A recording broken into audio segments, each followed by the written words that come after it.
Bismillahirrahmanirrahim. Assalamu alaikum. You're watching Newsroom. I'm your host, Ruma Khalid Bhatt. And as we always do for this show, we discuss the important issues of the day.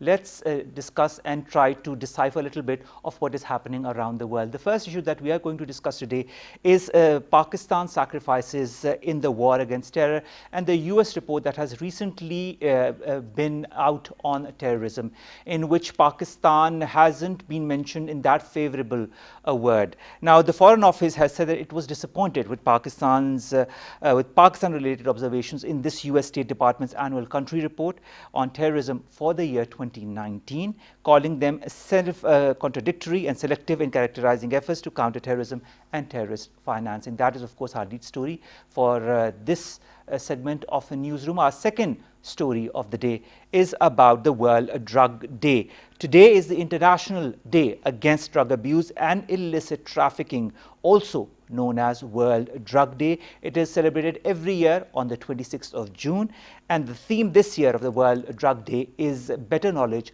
for better care. We will be talking with the representative in Pakistan of UNODC to talk about this and more. And of course, we will also try to, if we get time, talk about the market watch, what have been the different markets nationally and internationally, how have they fared this week, and we will end with the International Day in support of victims of torture and the tweet by our Prime Minister Imran Khan. Let's begin with our first segment.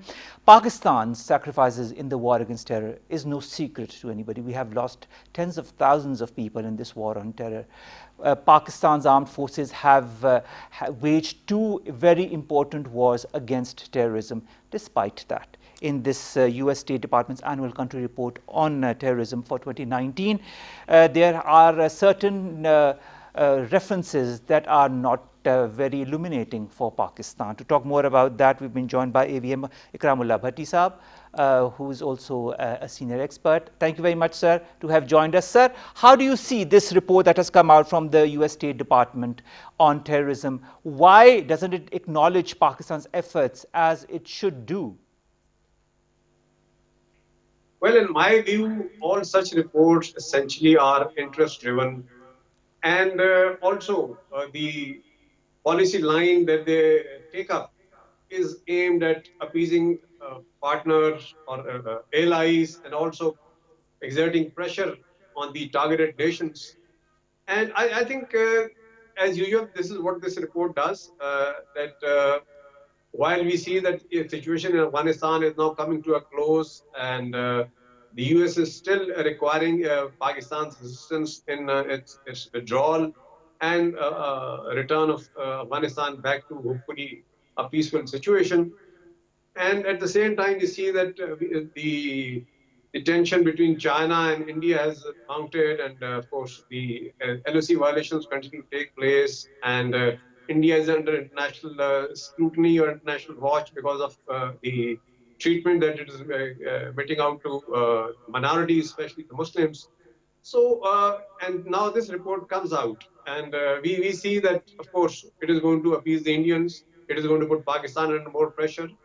Whereas Pakistan definitely has a leverage over the Americans as long as they are here in Afghanistan. And when it talks of housing terrorists that are a threat to US interests in Afghanistan or a threat to India, the Bureau would recall that Mullah Fazlullah had run away to Afghanistan in around 2013. And from there, he continued his operations, including the most horrible and tragic incident of Army Public School. And it took the Americans 5 years to locate and eventually eliminate him. Whereas we also know that the Americans have undertaken around 500 or so drone strikes in Pakistan, and they had ample access to all sort of intelligence sources, surveillance sources, and they could locate, identify, pinpoint, and engage and target the so-called terrorists that they were engaging. And here we had Mullah Fazlullah, whom they took 5 years. Well, you see, that again is interest driven. Whenever they need Pakistan support, they will come to Pakistan's So is that the rescue or reason, help. Ikramullah Bhattisa, for this blow cold, blow hot attitude that the US has had over the last few decades with Pakistan? Will it continue to be the same as ever, especially with this reduction of troops in Afghanistan that is going on? Certainly, you see, historically, so many people have written, so many people have commented that the relationship in Pakistan and America is transactional. And whenever the Americans need us, of course, they will try and appease us. And whenever they don't need us or they want to pressurize us, they will come up with some arm twisting tactics. And this report certainly has a shade of that. And of course, it is for our policymakers, our foreign office to contemplate as to what are the Americans are wanting this time, what are they targeting, and what sort of leverage do we have. And of course, while all this is said and done, we also need to, of course, make sure that our house is in order and we are not giving any opportunity at the international level to the Americans to write such a content in an important report of this kind. And of Yes. course, uh, the Indians, of course, they get pleased by seeing such a write up about Pakistan, and of course, it is music to their ears. But Yes, Bhatti of course, we it is. understand that the US has a tilt towards India. We also know that with the current tensions in the region, with what is happening at the line of actual control between India and China, the US has certain tendencies and towards India as well. But when it comes to Pakistan, Pakistan has been a very strong and formidable ally of the United States. Not now, not since the last decade, but in the last few decades. Why doesn't the US also acknowledge all the steps that the current government has done, whether it be the anti-money laundering efforts that it has done, whether it be closing the safe havens, whether it be fencing the border with Afghanistan is concerned so that no infiltration comes from Afghanistan? Why doesn't it mention that in its report? You see, while the Americans are dependent upon Pakistan for their not just safe but an honorable exit from Afghanistan, and they have taken up India as their proxy to contain China, to halt or disrupt the rise of China as a superpower. So I think in this equation, they have now started to rate India higher than what they need Pakistan, and hence they are prepared to appease India at the cost of Pakistan. And at the same time, of course, in order to get a better deal in Afghanistan vis-a-vis the Taliban or in favor of their presently supported government, they would like to continue to exert pressure on Pakistan to achieve that end. And I think this report comes out with those objectives. But I mean, Bhatti Sahab, they should have at least mentioned. I mean, I can understand their tilt for India and whatever. But despite that, the positive steps that Pakistan has taken, also all the steps that it has taken as per the FATF regulations, nothing is mentioned. Why? Well, you see, the fact remains, as I said in the beginning, all such reports are interest driven. Okay. And of course, they have to toe a line of the US policy, which clearly indicates where is the US headed. And it is for the other nations to understand and appreciate, be they allies, be their adversaries, or their targeted nations, and they should draw their own conclusions as to what is intended by the American thought But process. Isab, other And I, countries' allies might draw their conclusions, but for a layman, for people reading the report, there are certain images of Pakistan that are made in their minds as far as Pakistan's effort, as far as the terrorism is concerned. Why are you trying to change the mindset of people who do not understand diplomacy as well as certain other allies do about Pakistan and its image? Why are you tarnishing Pakistan's image? well, you see, the fact remains in international relations, there are no allies, there are no friends, there are only Hmm. interests. All right. And I think all Hmm. readers of international relations, they understand this, that when it comes to international relations, it is the basically interest driven activity. It is not something which is fair, something which is truthful, which Hmm. is in human rights or any such noble thought. It is Hmm. pure, hard, cold interests which drive these relationships. All right. All right. Pure heart, cold interest. Thank you very much, Ikramullah Bhatti Saab, for having enlightened us about the importance of reports such as the one that has recently come out on terrorism by the United States State Department. Kamar Chima, strategic affairs expert, joins us online. Kamar Saab, thank you very much to have joined us. Kamar Saab, how do you see this report? I mean, isn't it a biased report as far as Pakistan is concerned? Well, thank you very much, Barsahib. I just have both the report on India and Pakistan in front of me. And, you know, one can completely understand that there is a huge biasness. For Pakistan, they are saying this is a safe haven for the terrorists. On the other hand, they are also alleging that Pakistan has a connection with the Haqqani network, but that is the same Haqqani network to which the U.S. State Department gives space at the New York Times and gives them space that write an article for the New York Times, which is an official policy of the Taliban. So I think the American administration needs to be very clear in the mind that whether they're supporting the non-state actors in Afghanistan or they're against with them. And on the other hand, India is the one which is waging the terrorist activities on Pakistan. Exactly. And it is being said that India is suffering attacks. But the point here to understand is that for how long Americans will keep on saying Pakistan to do more? I think this entire report, its language, its context, the word, the terminology which has been used, which I am reading, this is not something which I think it should have been. And for this, I would like to say that Pakistan's political leadership and Pakistan's diplomatic circles, they need to talk to the Americans and they need to talk to the highest officers whenever they meet that. Why these double standards? On one hand, you need us, our support. On the other hand, you are blaming us. On the contrary, you are having contacts with the Taliban yourself, and you are giving the articles to the Haqqani network. All right, Qamar Cheema Sahab, speaking of the Taliban, let's talk about the Afghan peace process. No mention of Pakistan's efforts in the Afghan peace process in the report as well. Well, I think the entire edifice of the President Trump's the policy for Afghanistan is on the support of the Pakistan. Exactly. If the American president is talking right now that I am the one who is the deal maker and deal broker in Afghanistan and we are getting out of this war, then who else is there to support him? It is the letter he wrote to the Prime Minister of Pakistan. These are the words he requested Prime Minister Imran Khan and to the Army Chief General Bajwa when last year in July they visited him in Washington.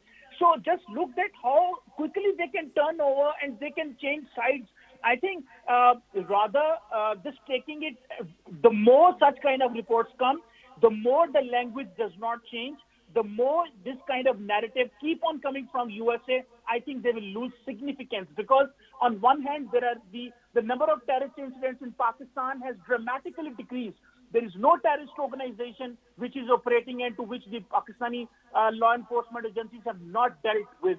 And on the other hand, it is being said that those organizations are there.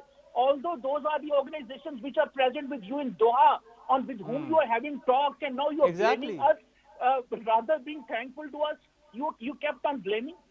Yes. Of course. Thank you very much, Qamar Cheema Sahab, to have enlightened us as well about this report that has come out from the US State Department. Of course, that puts Pakistan under a certain light, and India, of course, it highlights in a very positive light, as it has done in the past as well, shows the biasness of the United States State Department's report. Now, moving on to our second segment, today is the World Drug Day, the International Drug Day against drug abuse and illicit trafficking. And this day is, of course, celebrated every year on the 26th of June. This day was decided by the United Nations, and of course, the body of the United Nations that deals with it is the UNODC. Now, the UNODC is the most important organism in Pakistan of the United Nations that works with on drug trafficking and on drug-related problems. To talk more about that, to talk about the importance of this day and the cooperation between UNODC and Pakistan on drug-related issues, we've been joined by a representative of the UNODC Pakistan, Jeremy Milsom. Jeremy, thank you very much. You have joined us.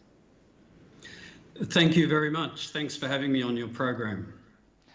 All right, Jeremy, I hope your stay in Pakistan is going fine because you've recently arrived in Pakistan. But let's talk shop, as we say. The UNODC, since when has it been the center of the fight against drugs and crime? And since how long is your organization working in Pakistan, to enlighten those who don't know much about it?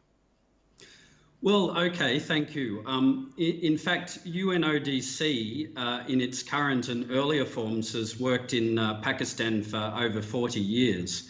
And I think at the very start, that's a testament to Pakistan's strong commitment to countering illicit drug trafficking and its harmful impact on society. UNODC got the name UN Office on Drugs and Crime actually in 1997, when the drug and criminal justice bodies of the United Nations were merged into a single agency. So then for the last 23 years, we've worked here as UNODC, fighting against perhaps what you'd term uncivil society, which is illicit drugs, organised crime, terrorism and human trafficking, among others. All right, Jeremy, this year the theme of the World International Drug Day is better knowledge for better care. Why use this theme and why use it this year? Well, I think the world drug problem's been plagued by misinformation. And so we've made the theme of this year's Drug Day Better Knowledge, Better Care, just to emphasise that building knowledge, talking about it, sharing understanding will foster greater international cooperation and help counter the impact on health governance and society. The theme also capitalises and reinforces the World Drug Report 2020 as a knowledge product.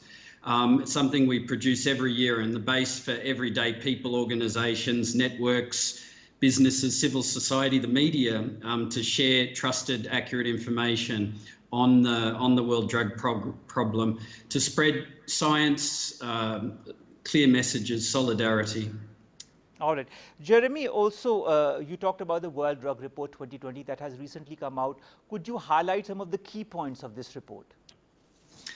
Well, I think one of the key points that it shows this time is that there's been an increase in the global drug market's expanding. In this report, 35.6 million people suffer from drug use disorders globally. And if we go back to the 2009 report, around 269 million people used drugs in 2018. So that's up 30% from 2009. And while I mean it is partly a reflection of population growth, which has been a factor, but there are many other important messages. And that is one, that illicit drugs, including illicit opiates, abuse of pharmaceutical opioids, cocaine, synthetic drugs such as methamphetamine are still more available, more diverse and more potent than ever before. They challenge our law enforcement responses. They pose very large health risks and they complicate our efforts. That's perhaps the core message of this year's report. All right. Jeremy, you've been to different countries. You've been in Afghanistan, you've been in Myanmar, you've been in Uzbekistan, in Pacific countries as well. And of course, now you are in Pakistan. What are the similarities as far as the drug usage in those countries and in Pakistan is? Are there any similarities or is every country different? Well, I think every country struggles with drug trafficking and drug abuse. And I think that's one of the important messages, is that it's a common problem facing our society. The people that traffic drugs, the criminals, don't recognise international borders, and so the only way we can work together, the only way we can solve it is by working together. UNODC, we have a three-tier approach. We work at the national level, regional level and global level. So country by country, we work to strengthen the capacity of governments to address all stages of the drug abuse problem. But we also work between countries. We bring countries together to share experiences, to talk about, what approaches are working, what haven't. and to support each other. New drugs are coming on the market all the time, and this regional exchange of information, I think, is very important, because if a new synthetic drug, for example, comes up in one country, then through the international cooperation, we can quickly share information between countries, and they can look out for it. But it is a challenge. It's one faced by all countries. It's one faced by my own country, Australia. Each year in Australia, they dismantle synthetic drug labs.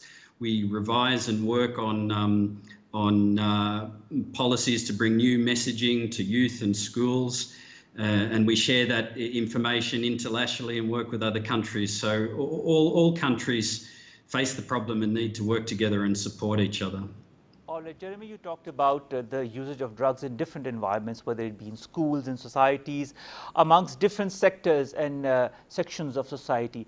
Now, there are many facets to the people who use the drug. Let's come to the most important one that is prevalent right now is COVID-19. Now, as we know, COVID-19 spreads very quickly between two people who are near to each other, especially if one has the disease. How important is also to counter this in the drug users all over the world, including Pakistan? What kind of measures need to be taken in your point of view? Yes, well, COVID-19 is a challenge, poses an additional challenge to support those with drug use disorders. Again, it's a challenge the whole world is facing together, COVID-19, and we need to support each other and share information as developments come. But people with drug use disorders, well, there's a number of factors actually. They tend to have weak immune system and other comorbidities or illnesses, so it makes them highly vulnerable to COVID-19. Or to develop more serious forms of COVID-19.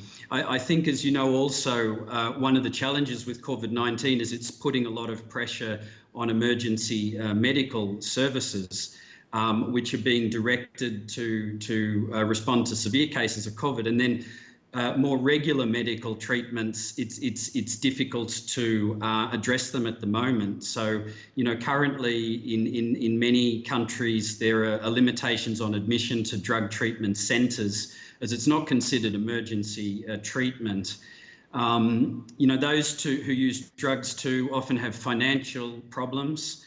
You'll find in Pakistan, as I understand, a lot of drug users source their income through begging on the streets. So there's limited access at the moment to pay for support to pay for medical and social services, to access drug treatment and healthcare services. So it's a really difficult time. I think that with the COVID-19, there'll be many suffering severe withdrawals on the streets without medical assistance. What we're trying to do now is we're working on, as with many other areas of where we working on trying to get telecommuting services to those that need through communities, through religious leaders messaging, phone numbers where people with drug use disorders can access psychosocial services and treatment. But it is a very difficult time, and it's making the situation very difficult.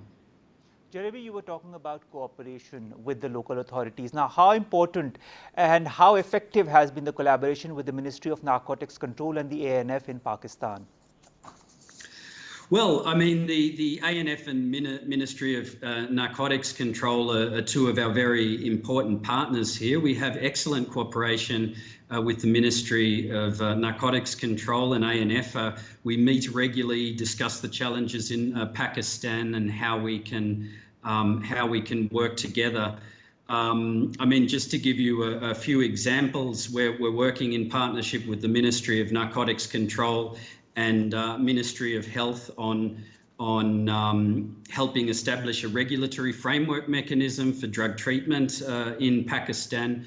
to ensure quality assurance of the interventions, to ensure they're in line with international standards, advocating for introduction of medical therapies, those with drug use disorders can be treated with legal but controlled medicines. And there's so much work we do. We work in prisons as well. It's one area in relation to COVID-19 where UNODC's mandate is very important. So, and we're discussing this with, working on this with the Ministry of Narcotics Control to ensure that there's protection in prisons, that those with comorbidities such as HIV prevention and treatment get the services that they need. So there's a lot of work we're doing, and the ANF, the anti-narcotics force. I mean, what we're finding in COVID-19 is that the drug trafficking is continuing. We're still having major seizures, and it seems some of the drug trafficking networks are seeking to take advantage of that. So it's what we need to do is work in the COVID-19 environment, continue to work despite COVID-19, and we work on many areas such as intelligence-led operations, protection and prevention, capacity building in many areas, and rehabilitation and awareness work as well. All right, you talk of rehabilitation, Jeremy. One very important aspect is the psychological rehabilitation of the drug addicts. We have read, we have heard so many stories of the drug addicts that are alienated by their friends, family, and society as such. What is the role of society, in your point of view, in order to bring those who are affected by the drug usage, who are addicts, to come back to life, to rehabilitate them, to bring them back to society? How important is their role? Yeah, that's a really good question. And I think to start, the important thing to point out is that, you know, UNODC or the United Nations treats drug use disorders as multifactorial health issue. And in fact, that was agreed by all member states of the United Nations in the outcome document of the 2016 UN General Assembly Special Session on the World Drug Problem. And so you know, drug use disorders need to be treated as a health issue and not stigmatized. We need to rally around and band together and support those that have these disorders. They're related to a complex interplay of factors out of the control of the individual. It could be related to genetics, mental health, environmental issues, socioeconomic vulnerabilities. So we need to support those in our communities that are afflicted as a healthcare condition, and not as a crime. And again, the way is, it goes back to the theme of today's Drug Day, which is better knowledge, better care. So if we all work with this understanding and reduce stigma and work, all of those that work in the field, be it policymakers, those working directly in medical or drug treatment, civil society organisations, government, all of those who have a stake to work together to address those afflicted. All right, Jeremy. Also, there are, not only you talked about HIV, of course, there are so many other diseases that the drug users get, and they need to be also taught and educated about the prevention from diseases that are very lethal to them, including COVID-19, including HIV, including hepatitis.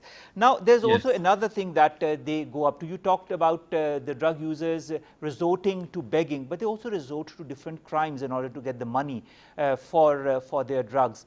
Are there any measures in place in different countries, including Pakistan, to counter that and to help such people come out of it? Because, of course, they commit the crimes, but the nature of the crime, the backbone of that, the reason behind it is very different from other criminals.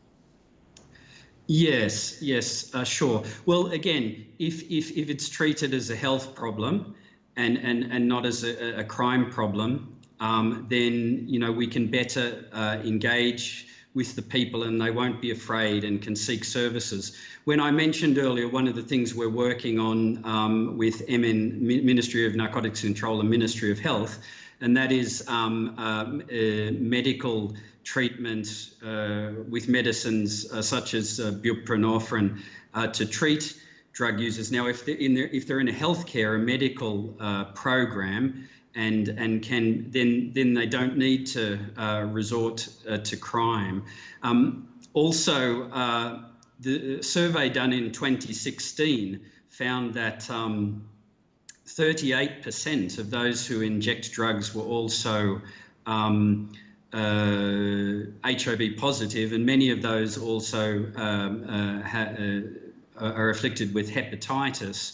So if people are moved into a medicinal treatment program, if people don't feel stigmatized and they feel they have a health condition and they can access services and be supported, then it also is crucial in breaking the vector of spread for those diseases. So it breaks the vector for the criminal activity, and it breaks the vector for the spread of diseases.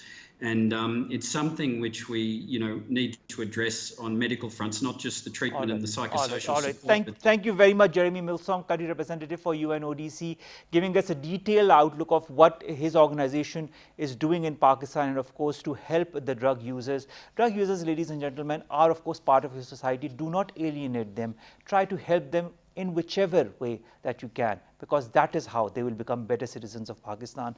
We will end today's segment, of course, with a tweet by our Prime Minister Imran Khan, because today is also the International Day in support of the victims of torture. Our Prime Minister also addressed in AJK and talked about that as well. Let's refer to the tweet. He said, "Today on International Day in the support of victims of torture, I call on the international community to hold India accountable for its human rights abuses in Indian-occupied Jammu and Kashmir, where women, men and children have faced pellet guns, sexual assault, electrocution and physical and mental torture." It's a very important day for us. It's an important day for the world to realize the importance and to help the victims of torture wherever they are. But in this context, in our region, we can only see the hapless people of Indian-occupied Jammu and Kashmir, who are, of course, at the brunt of the torture by the Indian occupation forces, not only by that, by the armed forces that are there and the BJP-led government. That brings us to the end of today's show.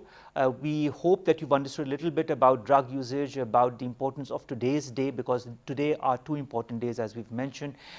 Stay safe, ladies and gentlemen, stay drug-free and work for a better Pakistan. With that, take care of yourselves. Allah Hafiz and have a great weekend.